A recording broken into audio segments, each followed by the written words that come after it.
हे भारत, जब जब धर्म की हानि और अधर्म की वृद्धि होती है, तब तभी मैं अपने रूप को रचता हूँ, अर्थात प्रकट करता हूँ। चतुर सारथी। महाभारत के युद्ध में आज अर्जुन तथा कर्ण आमने सामने थे। एक दूसरे को मार डालने का प्रयास चल रहा था।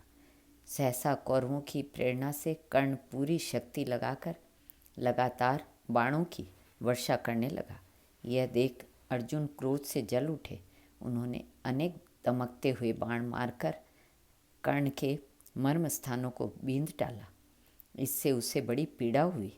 वह विचलित हो उठा, किंतु किसी तरह धैर्य धारण कर रणभूमि में डटा रहा। इतना ही नहीं, दुर्योधन को अपने जिन 2000 कौरव वीरों पर बड़ा गर्व था, उन्हें भी अर्जुन ने रथ, घोड़े और सारथी सहित मौत के मुंह में पहुंचा दिया। शेष बचे हुए कौरव वीर भयभीत होकर धनुष से छोड़ा हुआ बाण जहाँ तक न पहुँच सके उतनी दूरी पर जाकर खड़े हो गए। कर्ण अकेला रह गया। उसने परशुराम जी से प्राप्त आथवर्ण अस्त्र का प्रयोग करके अर्जुन के अस्त्रों को शांत कर दिया।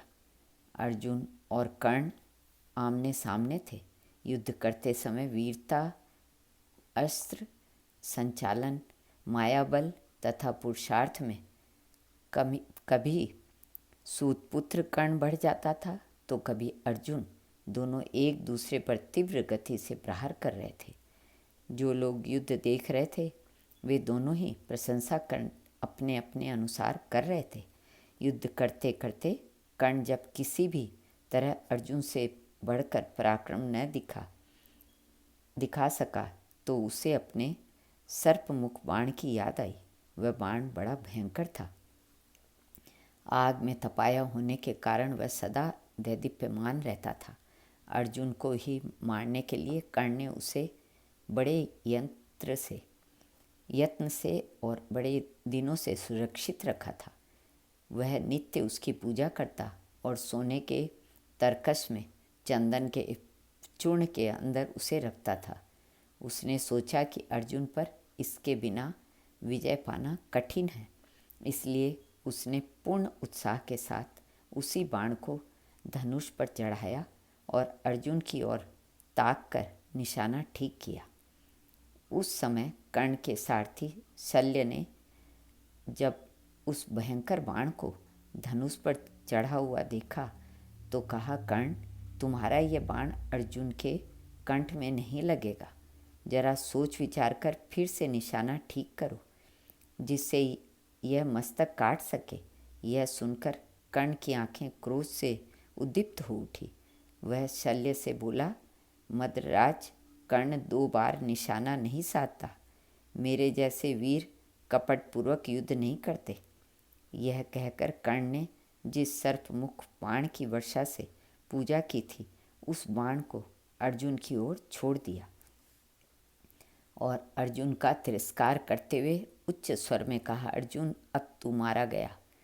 कर्ण के धनुष से छूटा हुआ वह बाण अंतरिक्ष में पहुंचते ही प्रज्वलित हो उठा। सैकड़ों भयंकर उल्काएं गिरने लगी। इंद्र आदि संपूर्ण लोकपाल हाहाकार कर उठे। इधर जिसके चतुर सारथी भगवान श्री कृष्ण हों, उसे भला कौन मार सकता है। श्री कृष्ण ने युद्ध स्थल में खेल सा करते हुए अर्जुन के रथ को तुरंत ही पैर से दबाकर उसके पहियों का कुछ भाग पृथ्वी में धंसा दिया। घोड़ों को भी जरा सा झुका दिया। भगवान का यह कौशल देखकर आकाश में स्थित अप्सराएं, देवता और गंधर्व फूलों की वर्षा करने लगे। कर्ण का घोड़ा छोड़ा हुआ वह बाण रथ नीचा हो जाने के कारण अर्जुन के कंठ में न लगकर मुकुट में लगा। यह वही मुकुट था जिसे ब्रह्मा जी ने बड़े प्रयत्न तथा तपस्या से इंद्र के लिए तैयार किया था और इंद्र ने अर्जुन को पहनाया था। वही मुकुट जीर्ण शीर्ण होकर जलता हुआ जमीन पर जा गिरा। किरीटधारी अर्जुन साफाधारी हो गए, पर चतुर सारथी के चातुर्य से सर्पमुख बाण विफल हो गया। श्री कृष्ण अर्पणमस्तु।